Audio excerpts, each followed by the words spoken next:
Jeremy Corbyn's extraordinary video rant about Britain's free press has backfired after all the nation's major TV news networks refused to air it. The rattled hard-left Labour leader issued dire threats to clamp down on newspapers in the 104-second diatribe on Tuesday night. He lashed out after being left furious by The Sun's revelation of his Cold War relationship with a Czech spy. But The Sun can reveal that the BBC, Sky News and ITV News all refused to broadcast any of the video posted on social media in their news bulletins. The TV networks are furious that Mr. Corbyn is repeatedly refusing to give any interviews to explain his past links with Soviet bloc spies so they can freely question him. A broadcast source told The Sun, if Corbyn wants to make a point, he must make himself available for scrutiny at the same time.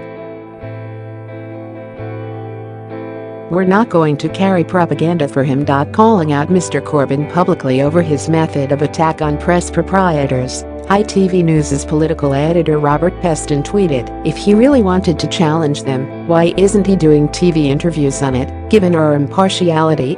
The embarrassment comes after Mr. Corbyn's aides finally on Tuesday revealed more details about the first of three meetings he had with Czechoslovak spy Lieutenant Jan Dimick logged in his now defunct STB agency's archives. The opposition leader invited Lieutenant Dimick to the Commons on November 25, 1986, to discuss the issue of disarmament, his spokesman claimed.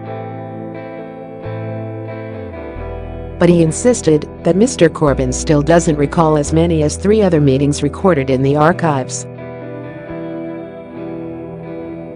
The senior aide also insisted that a second Commons meeting, initially stated by Dimick to have taken place on October 24, 1987, could not have happened as Mr. Corbyn was in Derbyshire that day.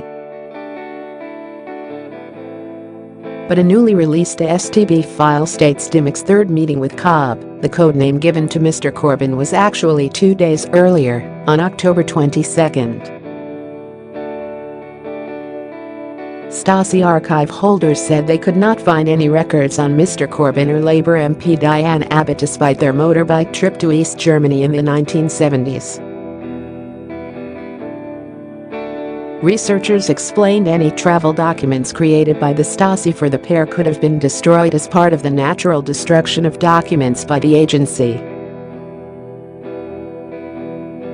On Wednesday, it was also revealed in documents that Stasi agents had infiltrated and influenced the Labour Action for Peace group, of which Mr. Corbyn became the president. Mr. Corbyn also denies knowing that Czech agent Dimick, who was posing as a diplomat, was a spy. Theresa May teased Mr. Corbyn in the House of Commons during this week's PMQs. Cracking a pun about how Labour's love of writing checks, the PM said, I know he likes checks, but really.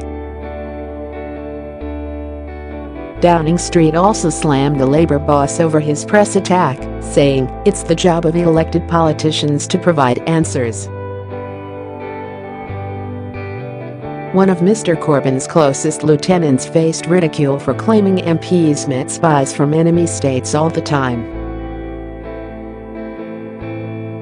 Asked why Mr. Corbyn had agreed to meet the STB's Lieutenant Jan Dimick, Shadow International Trade Secretary Barry Gardiner told Radio 4's Today program, all politicians are meeting diplomats every day of the week.